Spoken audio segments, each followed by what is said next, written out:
America ने घोषणा की है कि वो एक गोल्डन डोम बना रहा है, सुरक्षा कवच तैयार कर रहा है, $175 बिलियन का। अब सवाल ये है कि अमेरिकी सुरक्षित रहेंगे और पूरी दुनिया जो है उसको अमेरिकी अपने हथियार बेचेंगे और उससे नरसंहार करेंगे, पूरी दुनिया के अंदर उसे तहस-नहस करने का काम करेंगे और उसकी लूट का पैसा, उसके मुनाफे का पैसा वहाँ से अमेरिका की इकोनॉमी चलेगी।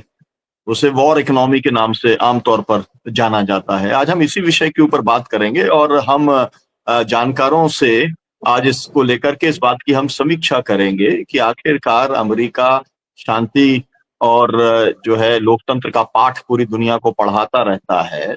लेकिन उसके खुद का जो खर्चा है हथियार बनाने पर और वो दुनिया का सबसे बड़ा हथियार बेचने वाला मुल्क भी है। तो सवाल ये है कि जो हम अपने देश के अंदर भी देखते हैं, कुछ लोग हैं, उनके पास तो ज़ेड सिक्योरिटी और कौन-कौन सी सिक्योरिटी है, मतलब इतनी कैटेगरी बना दी है उन्होंने, तो वो तो सुरक्षित हैं। और आम आदमी इस देश के अंदर जो है उसे कोई गोली मार के चला जाए या हत्या करके चला जाए, कोई माई-बाप नहीं है, कोई इन्वेस्टिगेशन नहीं है, कोई पकड़ता नहीं है, कोई कुछ होता नहीं है। यही दुनिया की स्थिति एक तरीके से बनी हुई है। तो आज हम बातचीत करेंगे कि दुनिया के अंदर ये जो एक बड़ा कंट्रडिक्शन दिखलाई पड़ रहा है कि एक तरफ कुछ लोग जो अपने लिए सुरक्षा का, अपने ऐशो-आराम का पूरा इंतज़ाम कर रहे हैं और दूसरी तरफ लोग हैं जिनकी जान-माल की कोई चिंता नहीं है, जिसमें फ़िलिस्तीन के वो 4 लाख लोग भी शामिल हैं जिनका नरसंहार इसी अमेरिका की शह पर या इसी के हथियारों के माध्यम से इज़राइल द्वारा किया गया है। और ये भी कहा जाता है कि दुनिया के अंदर कहीं पर भी युद्ध होता है, उसके पीछे कहीं न कहीं अमेरिका होता है, यूरोप के कुछ देश रहते हैं। हमने ये देखा है कि किस तरीके से यूक्रेन के अंदर जो कुछ भी चल रहा है, ठीक है, उसके अंदर जो है वो रूस एक आक्रांता के तौर पर पूरी दुनिया को दिखलाई पड़ता है भी, लेकिन वहाँ पर भी जो पूरा वॉर चल रहा है, उस वॉर को चलाने के लिए जो पूरे हथियार हैं वो पूरा का पूरा यूरोप दे रहा है। अमेरिका के द्वारा भी उसका समर्थन किया जा रहा है हथियारों के तौर पर। तो ये जो निरस्त्रीकरण का सवाल है, वो किसके लिए है? जो हथियार बंदी का सवाल है, शांति का सवाल है, वो किसके लिए है? इन्हीं सब बातों के ऊपर जी के पास आता हूँ। शांति आंदोलन खत्म होता हुआ दिखलाई पड़ रहा है। उसकी जो पहले ताकत थी कि पूरी दुनिया में लाखों लोग सड़कों के ऊपर आ जाते थे, अभी इतना बड़ा नरसंहार हो गया। मतलब इसके पहले यूक्रेन के अंदर भी हो गया, इसके अभी जो है फ़िलिस्तीन के अंदर भी हो गया। लोग सड़कों के ऊपर आए तो, लेकिन उस संख्या के अंदर नहीं आए और पीस मूवमेंट वो ताकतवर नहीं रहा, क्योंकि आप भी पीस मूवमेंट के साथ में, अरसों के साथ में आप जुड़े रहे हैं। इसके बारे में आप क्या कहना चाहेंगे? देखिए सर, सच तो ये है कि अमेरिका हो चाहे तानाशाही की एक प्रवृत्ति होती है, गुंडा बदमाश जो होता है उसकी ताकत होती है भय। वो किस तरीके से भय पैदा करेगा, यही भय पैदा करके अमेरिका जब ब्रिटिश साम्राज्य का अस्त हो रहा था तो उसने परमाणु बम फेंक करके अपनी ताकत किया। और ताकत क्या किया, भय से अपने ये पूरी दुनिया को आक्रांत किया कि अब मैं लीड करूंगा। इस बीच 80 सालों के बीच में पानी बहुत बह गया और अमेरिका का डर समाप्त हो रहा है लोगों से। सब लोग जान रहे हैं कि अमेरिका की भी स्थिति है और अमेरिका की ताकत वहां का जाहिर सी बात है कि हथियारों की हो रही है, हथियारों की बिक्री है।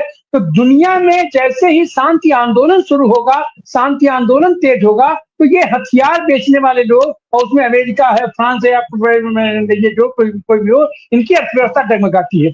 और अमेरिका को यह भी नाश था कि हम तो दुनिया में युद्ध करा सकते हैं, हमारे यहाँ कोई लड़ाई करने के लिए नहीं आएगा। वह भी उसका मिट टूटा जब उसके ऊपर हमला हो गया, आक्रमण हो गया, हवाई जहाज से उसके ऊपर आक्रमण कर दिया गया, और तरह तरह के ये उन्हें खोजना शुरू किया। और जब दुनिया में तमाम देशों ने परमाणु ये शस्त्र अपने आप विकसित कर लिए तो उसको और चुनौती मिली। तो आज की तारीख में 80 सालों बाद उसको यह पता चला है उसको आभार हुआ है कि दुनिया को, अगर हमें अमेरिका फर्स्ट बनना है तो दुनिया को डरा के रखना पड़ेगा। तो वही डरा के रखने का ही परिणाम है कि उसका अलायंस मस्क से है, जो मस्क की पूरा स्टार का अपने आप को आज जो राजा कह रहा है, और उसी स्टार के तहत ये उनका ये जो सिस्टम है सैटेलाइट बेस्ड मिसाइल ये सिक्योरिटी सिस्टम जो उन्होंने डेवलप किया है, अब वो इसके माध्यम से दुनिया को भयक्रांत करेंगे कि हम अमेरिका के एक कमरे में बैठे बैठे हम पूरी दुनिया को नियंत्रित करेंगे और जहां कहीं भी जिसको भी होगा हम वहां उसको नष्ट कर देंगे। तुम हमारी बात मानो, नहीं तो हम तुम्हारे ऊपर ये कार्रवाई करेंगे। जिसके धौस में आज की तारीख में भारत भी फंसा है, आज की तारीख में यूक्रेन भी फंसा है, आज की तारीख में इजराइल भी फंसा है। तो ये अपने तो नहीं करता है, लेकिन अपने हथियार दे करके ये तमाम देखिए मुल्कों में इस तरीके की हत्याएं ये आदमी करवा रहा है। उसके पीछे देखिए एक चीज और भी है कि अगर कोई भी विकास होगा तो वह विकास एक तरफा नहीं होता है, और भी लोग विकसित करेंगे। और आज की तारीख में अमेरिका के सामने जो संकट है कि 80 सालों में उसके सामने जो चुनौती आई, उन चुनौतियों के चलते आज उसकी स्थिति बहुत ही खराब है। तो और भी लोग निकल करके उसके सामने सिर उठा करके खड़े न हो जाएं, इसलिए उसका ये सारा का सारा दबाव है। और जिसका कि अभी हम ताजा परिणाम देख रहे हैं, ये रूस को देख रहे हैं, और भारत को जिस तरीके से भारत की वो नस पकड़ करके इसको अपमानित करके और इसको घुटनों के बल पिला दिया है। तो अमेरिका अपने इस नए मुहिम के तहत ये नई दुकान अपनी खोल रहा है, नई फैक्ट्री खोल रहा है, जिसके चलते वो दुनिया को आतंकित करके अपने व्यापार को बढ़ाने की कोशिश करेगा। और अब आगे देखिए क्या होता है, इसका भी तो विकल्प जरूर निकलेगा, अपना कुछ होगा। जी सर। और इसका एकमात्र समाधान है कि दुनिया में शांति आंदोलन तेजी से विकसित किया जाए, क्योंकि वही एक ऐसा हथियार है जो इन सारे लोगों का इलाज करने में सक्षम है। जी बहुत शुक्रिया आपका। मैं पाशा जी के पास आऊंगा। 2-2 मिनट की टिप्पणी मैं आपसे और खालिक साहब से लेना चाहूंगा। एक बात तो ये निकल करके आई कि पीस मूवमेंट जो है वो कमजोर हुआ। दूसरा ये निकल करके आया कि ये जो एक हथियारों की होड़ जो है वो और ज्यादा बढ़ने वाली है, वो चरम पर पहुंच गई है। तीसरी बात यह है कि अमेरिका जो है अपनी सुपीरियरिटी एस्टेब्लिश करने के लिए, एक दुनिया के अंदर भय बनाने के लिए जो है वो ये इस तरीके से काम कर रहा है। सवाल है कि भारत के सामने क्या क्या इसके अंदर ऑप्शंस हैं, क्योंकि भारत भी कहता रहा है कि हम भी अपना, मतलब जो आपने कहा कि गोल्डन शब्द से बड़ा प्रेम है, हमारे प्रधानमंत्री को भी बड़ा प्रेम है, वो भी ये कहने लगेंगे कि हम तो भारत के लिए गोल्डन डोम बनाने का काम करेंगे। तो भारत के लिए के सामने क्या क्या विकल्प हैं, विशेष तौर पर तब कि दुनिया में 7-7 डेलीगेशन जा रहे हैं, दुनिया को समझाने के लिए जा रहे हैं, तो भारत को क्या समझना चाहिए, भारत की सरकार को क्या समझना चाहिए पीस मूवमेंट के लिए, हथियारों की होड़ को रोकने के लिए और अपने आप को सुरक्षित रखने के लिए क्या उसे उपाय करने चाहिए? आशा सर। जी, मैं 1-2 टिप्पणी उसके पहले करूंगा, आपके सवाल के जवाब को आने से पहले। पहले तो ये जो यूक्रेन की जंग जो शुरू हुई, ये ट्रंप के पहले एडमिनिस्ट्रेशन में शुरू हुई। वो प्रेसिडेंट थे और पूरी तैयारी, बल्कि वहां जो CIA के अड्डे थे यूक्रेन में, सबसे ज्यादा वहां एस्टैब्लिश हुए ट्रंप के पहले एडमिनिस्ट्रेशन में, जहां से ये पूरी तैयारी रूस के ऊपर हमला करने की हुई। और उसमें अभी तक कामयाब नहीं हुए हैं। तो इसी वजह से, और उनका मकसद था रूस को टुकड़े करना और कमजोर करना और इतना मजबूर करना कि वो अगले 50 सालों तक कुछ भी कर नहीं सके, यूरोप को और अमेरिका को थ्रेट, वहां से थ्रेट ना हो सके। तो उसमें ये पूरी तरह फंस गए हैं और कामयाब नहीं हुए हैं। तो इसीलिए ट्रंप अपने आप को अमेरिका से निकालना चाहता है, ये क्वागमायर से, ये जो धस गए हैं वहां यूक्रेन की जमीन में। तो ब्रिटेन, फ्रांस, जर्मनी आगे बढ़ के $800 बिलियन खर्च करके यूक्रेन को हेल्प करने की बात कर रहे हैं। तो ये पूरी जिम्मेदारी अब यूरोपियंस की होंगी।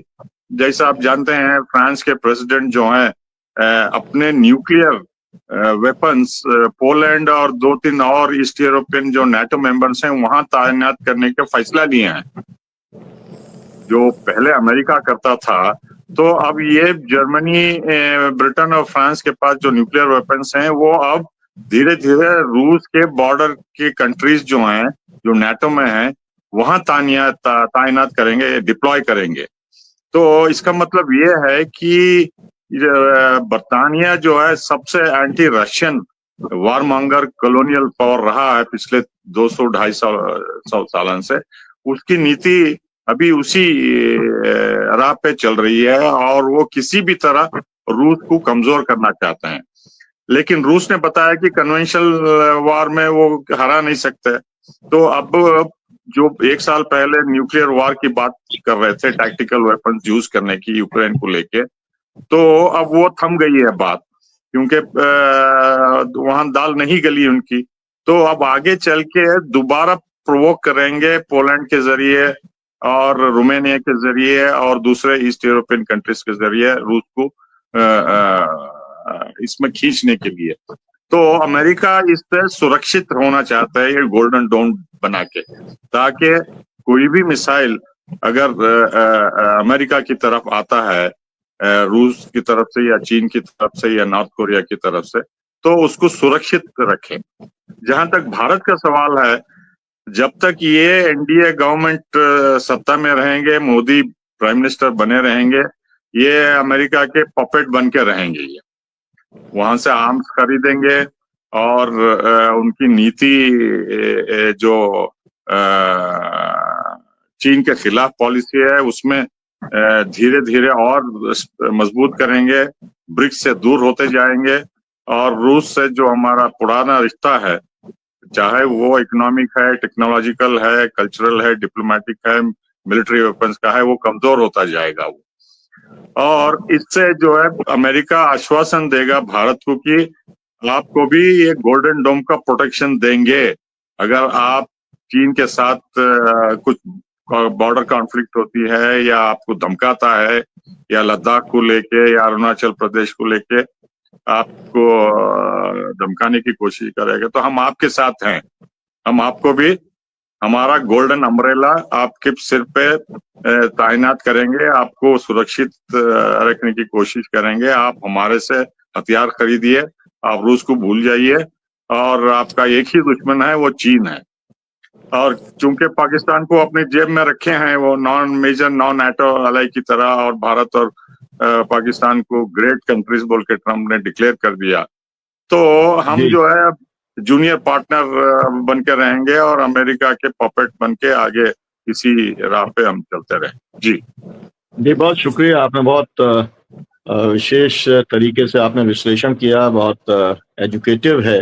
जो दर्शक हैं उनको एक समझने का मौका मिल रहा है अंतर्राष्ट्रीय परिदृश्य को, अंतर्राष्ट्रीय परिस्थिति को, और भारत कहाँ स्टैंड कर रहा है इसको जानने का मौका मिल रहा है। खालिद साहब, मेरी अंतिम टिप्पणी एक पॉइंट मुझे मैं बोलने भूल गया, और वो ये है कि डॉक्टर खालिद साहब इकोनॉमिक पोजीशन की बात कर रहे थे, वो सच है। अमेरिका की इकोनॉमी इतनी मजबूत नहीं है जो 70 साल पहले थी।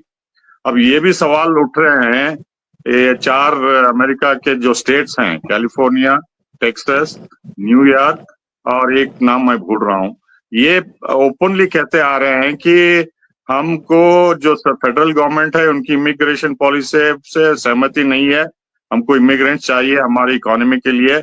हम सबसे ज्यादा फेडरल गवर्नमेंट को टैक्स देते हैं और जो हेल्थ बेनिफिट है हम सभी नागरिकों को देना चाहते हैं, क्योंकि सबसे ज्यादा जो रोड पे सड़कों पे हैं वो लॉस एंजलिस, सैन फ्रांसिस्को और ह्यूस्टन, डलस वगैरह बड़े बड़े शहरों में है। तो अब जो है गोल्डन डोम बनाने का तो इरादा कर लिए, लेकिन क्या अमेरिका यूनाइटेड रहेगा? अगर ये इकोनॉमिक पोजीशन खराब होती रहेंगी तो ये 4-5 स्टेट जो वेल्थी हैं, मालदार हैं, वो अलग हो जाएंगे, वो इसमें शामिल नहीं होंगे। तो ये गोल्डन डोम जो है सिर्फ ड्राइंग बोर्ड में रहेगा और पंचर हो जाएगी गाड़ी। जी, आपने बहुत तरीके से, आपने बहुत गंभीर एक किस्म का गंभीर चेतावनी भी आपने दी है कि अमेरिका को ये समझना चाहिए कि उसके जो इकोनॉमिक कंट्रडिक्शन है उसको भी समझ करके आगे बढ़ना पड़ेगा, और लोग ये ना मान लें कि ये जो कह रहे हैं वो होने वाला है। वैसे भी ज्यादातर बातें जो मतलब बोलते हैं वो हवाई फायर ही जो है ज्यादा बातें निकलती हैं ट्रम्प साहब की, इसलिए इसको भी बहुत ज्यादा गंभीरता से शायद लेने की जरूरत नहीं है। उनके जो एक अंदरूनी परिस्थिति उसको लेके। अंतिम टिप्पणी आपकी खालिद साहब, आप भारत को लेकर के आप क्या कहना चाहेंगे? वहां पर डोम बन रहा है, यहाँ के अंदर जो नेशनलिस्ट हैं वो भी इस बात की मांग करेंगे कि भाई अमेरिका जो कुछ करता है इसके पिछलग्गू यहाँ पर बहुत हैं। वो कहेंगे कि वो गोल्डन डैम बना रहे हैं, हमें भी गोल्डन डैम अपना बनाने का काम करना है। तो जो है देखो मतलब आपको लगता है क्या कि यहाँ पर भी फिर डिफेंस का बजट बढ़ेगा? और यहाँ पर जिस तरीके से पाकिस्तान को एक राक्षस के तौर पर जिस तरीके से प्रोजेक्ट किया जाता है गोदी मीडिया के द्वारा, तो फिर ये होगा, लोग भी कहेंगे कि हाँ भाई ठीक है, गोल्डन डोम बनना चाहिए। और हमारे यहाँ का जिस तरीके का अपोजिशन है, अपोजिशन भी कहने लगेगा कि हाँ हाँ साहब ये तो बहुत जरूरी है, मतलब राष्ट्रवाद का सवाल है तो हम कैसे मना कर दें, है ना। और कुल मिलाकर के क्या होगा, हमारे यहाँ के जो हालात हैं वो तो बहुत ज्यादा बदतर हैं अमेरिका की तुलना के अंदर, क्योंकि हम यहाँ रहते हैं तो इसलिए हम जानते हैं कि यहाँ पर गरीबी की क्या स्थिति है, भुखमरी की क्या स्थिति है, सड़कों से लेकर के और स्वास्थ्य और सबकी क्या स्थिति है। क्या कहेंगे आप खालिद साहब? देखिए, ऐसा है डॉक्टर सुनीलम के जो नैरेटिव यहाँ पर बनाया जा रहा है पिछले 10 साल से, जिसको हम काफी ज्यादा मिलिट्री इंडस्ट्रियल कॉम्प्लेक्स की तरफ ले जा रहे हैं, ऑलरेडी ले जा रहे हैं। उसमें डिफेंस का खर्चा भी बढ़ना है, उसमें S-400 भी खरीदना है, उसमें ज्यादा राफेल भी खरीदने हैं, वो सारा कुछ हम ऑलरेडी कर रहे हैं। लेकिन क्या इंडिया की इकोनॉमी इस काबिल है, जिस तरह से हमारे पर कर्जा बढ़ता जा रहा है, जिस तरह के डेट सर्विसिंग में हम इतना पैसा लगा रहे हैं, जिस तरह से हम 80 करोड़ लोगों को भी 5 किलो अनाज की वो जो है गाजर लटकाई हुई है, तो क्या हम इस काबिल हैं कि हम इतने बड़े बड़े एक्सपेंसिव प्रोजेक्ट जो है वो खरीद लेंगे? क्योंकि हमारा बेसिक जो है वो है कन्वेंशनल वारफेयर। कन्वेंशनल वारफेयर में हमारा सानी नहीं है कोई। हम चाइना को टक्कर दे सकते हैं, लेकिन हम इतने बड़े प्रोजेक्ट्स लेकर के अपनी इकोनॉमी को का बेड़ा गर्क करेंगे, और जो हमारे हम कहते हैं 2047 तक हम एक विकसित भारत के लिए आपको वो टेक्नोलॉजी चाहिए, पैसे की इन्वेस्टमेंट वो चाहिए जो रिप्रोडक्टिव हो, जिसका फायदा हो। ये जो पैसा है, अगर आपने 10 राफेल खरीद लिए, वो खड़े हुए हैं, वो पता नहीं वार होनी है या नहीं होनी, 10 साल बाद होनी है, और उस समय तक के हमारी वार मशीन का क्या हाल होगा। तो इसलिए हमें एक बैलेंस करना पड़ेगा। ये नहीं है कि अगर हम अंधाधुंध तकलीद करते हैं कि अमेरिका ने क्योंकि कर दिया है और ये बहुत फायदेमंद है, और एक जो है नया एक नेक्सस है इजराइल, अमेरिका और इंडिया, और उसमें इजराइल जो है वो भी कहेगा कि नहीं भी बहुत अच्छी चीज है, तो हम अगर पैसा खर्चेंगे तो एक तरफ हम कहते हैं वो कुटुंबकम, क्या वो है कि जी सारी दुनिया जो है, दूसरी तरफ वासुदेव कुटुंबकम। हाँ वही मतलब एक तरफ आप उसका ढंढोरा पीट रहे हैं, आप दूसरी तरफ बड़े बड़े हथियार खरीद करके चारों तरफ को फैला रहे हैं, तो एक अपने आप में बड़ी कंट्राडिक्टरी चीज है। जी जी बहुत शुक्रिया। अंतिम टिप्पणी तिवारी जी, वॉर मूवमेंट, ये जो है पीस मूवमेंट कैसे खड़ा होगा देश के अंदर, जो है इसकी कोई संभावना आपको दिख रही है? क्योंकि एक भी पॉलिटिकल पार्टी हिंदुस्तान में 4 लाख लोगों की फिलिस्तीन में हत्या होने के बाद भी एक भी पॉलिटिकल पार्टी ऐसी नहीं है इस देश के अंदर जो सड़कों पर पीस मूवमेंट के लिए तैयार हो। ठीक है, उसके 50-50 लोग हों, वही 50 शहरों के अंदर, 100-200 शहरों के अंदर वो खड़े हों, तो बात तो हो रही है, लेकिन मतलब कुछ आगे बढ़ नहीं रही है। तो आप क्या कहेंगे? आपकी अंतिम टिप्पणी जो है 2 मिनट की। पीस मूवमेंट के लिए, पीस तो हमारे भारतीयों के तन मन रग रग में बसा हुआ है, उसको तो कोई खत्म ही नहीं कर सकता है। हमारे देश की समस्या, सबसे बड़ी समस्या दूसरी है, भ्रष्टाचार हमारे यहाँ सबसे बड़ी समस्या है। उसी के चलते जो तो आप यहाँ देख रहे हैं कि राफेल की खरीदारी हमने तिगुना दाम पर किया, कि हम उसमें और बेस्ट टेक्नोलॉजी है क्या है, और वो राफेल 300 मार के गिरा दिया गया, और उसको कहने की भी हिम्मत औकात इनकी नहीं पड़ रही कि नहीं हमारे ये राफेल गिराए गए हैं और हम हमारा भी गिराया गया है। तिवारी जी आपको मालूम है उससे कितना नुकसान हो गया? इंडोनेशिया ने पूरा कॉन्ट्रैक्ट कैंसिल कर दिया। आप सुनिए आपके 3 गिरे यहाँ पर या नहीं गिरे मालूम नहीं, लेकिन आपके हम जैसे सर लोगों ने बोलना चालू किया तो इंडोनेशिया ने हम सर कॉन्ट्रैक्ट जो है कैंसिल कर दिया, पूरा फ्रांस हम की सर इकोनॉमी हम गड़बड़ा सर जाएगी। आप हम जो सर है आगे थोड़ा बढ़ते संभल हैं। के बोला करिए। हम जी सर बोलिए। आगे बढ़ते हैं उसके। हम सर आगे बढ़ते हैं उसके। हमारी सेना की मुखबिरी अब तक तो नागरिक किया करते थे, हमारे आतंकी किया करते थे तरह से। अब तो हमारा विदेश मंत्री मुखबिरी कर रहा है। तो हमारे यहाँ तो भ्रष्टाचार इस हद तक चला गया है कि हमारा विदेश मंत्री मुखबिरी करता है कि मैं आपके यहाँ हमला करने जा रहा हूँ, आपको जो करना है आप हमारा कर लीजिए, आप अपने आतंकियों को हटा दीजिए, भगा दीजिए। और सब तो सब हमारे यहाँ तो प्रधानमंत्री बिना बुलाए गए तो सौदा करने के लिए, व्यापार करने के लिए अपने दुश्मनों के यहाँ साड़ी लेकर के और बड़े बड़े उपहार लेकर के पहुंच जाता है। तो वो संकट तो देखिए जो हमारे देश में है, ये वार इकोनॉमी बनाएंगे, क्या करेंगे, कैसे करेंगे, वो तो अलग की बात है। ये तो सवाल तो ये है कि आप सब कुछ बना करके भी जो आप भ्रष्टाचार में आतंक डूबे हैं और देश का पूरा पैसा उठा करके आप किसको दे रहे हैं, जी एक व्यक्ति विशेष को आप दे रहे हैं। सबसे बड़ा संकट क्या है? और शांति आंदोलन तो भारत उसकी धरती रहा है, बुद्ध हमारे बनारस के रहे हैं, गांधी हमारे अपना आदर्श है, और यहाँ के नागरिकों तो शांति आंदोलन को तो कोई नहीं खत्म कर सकता। हाँ ठीक है, आप जो तो ये फिर को जी आप खत्म कर सकते हैं, नॉन अलाइंड जी मूवमेंट आप खत्म कर सकते हैं, जिसका संरक्षण, जिसका नेतृत्व सरकार के हाथ में हुआ तो वो कम कर सकती है, लेकिन जनता के हाथ में जो है, जो जनता के दिल दिमाग में है, उसको आप नहीं खत्म कर सकते। और यहाँ का शांति आंदोलन कभी नहीं खत्म होगा, और यहाँ का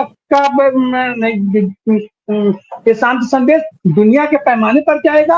और जी ये जी जी जितने तानाशाह है जो ये डरा करके रखना चाहते, भयक्रांत करके रखना चाहते, वो अपने मुंह की खाएंगे, इसमें भी कोई दो राय नहीं। बहुत बहुत शुक्रिया आपका। जो है शांति में विश्वास रखने वाले लोग शांत हैं, है ना, और जब तक वो सड़क पे नहीं निकलेंगे तब तक शांति आंदोलन जो है वो संगठित तौर पे लोगों को दिखलाई नहीं पड़ेगा। अपने मन की शांति के लिए काम कर सकते हैं, लेकिन इतने लाख लोगों के मारे जाने के बाद अगर किसी का मन शांत है तो कहीं ना कहीं उसका, मुझे लगता ये है कि मानवता में विश्वास नहीं है या उसकी संवेदनशीलता मर गई है। और जो है इसीलिए मतलब अब इसके ऊपर ज्यादा टिप्पणी करने की जरूरत नहीं है। हमारी चर्चा आज बहुत अच्छी हुई और नहीं, मुझे लगता है कि बहुत एजुकेटिव लोग थी। और लोग जी लोग सड़कों पे आना चाहते हैं बड़े पैमाने पे, यहाँ बैंगलोर में कई डेमोन्स्ट्रेशन करना चाहते हैं, लेकिन पुलिस का डर है, वो परमिशन पहले तो नहीं देते, दुनिया में मार के पाशा साहब, दुनिया में पाशा साहब, इतने सारे लोग जख्मी हुए हैं इतने डेमोन्स्ट्रेशन में, और डर और भय और ऐसे ऐसे कानून इस्तेमाल करने की धमकी दे रहे हैं, तो लोग आने से कतरा रहे हैं। पाशा साहब, लेकिन कांग्रेस की सरकार है, लोगों के दिल में। कांग्रेस जो है कांग्रेस की सरकार है, कांग्रेस पीस मूवमेंट का झंडा बरदार रहा है, आज भी अपने आप को पीस मूवमेंट का हिस्सा बताता है।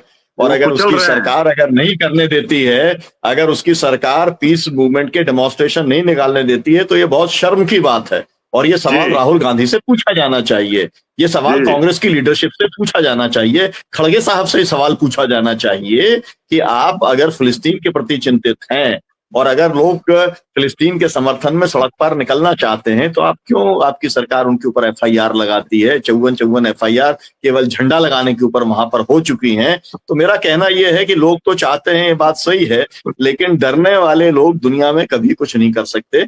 लोगों को भी मुकदमों को झेलने के लिए तो तैयार ही होना पड़ेगा, और हम जैसे जो लोग हैं उनको उन्हें तैयार भी करना पड़ेगा। मुझे लगता है तभी बात आगे बढ़ेगी। बहुत बहुत शुक्रिया, बहुत बहुत धन्यवाद बहुजन संवाद से जुड़ने के लिए, पाशा साहब समय देने के लिए। मोहम्मद खालिक साहब, आप तो गाड़ी में जो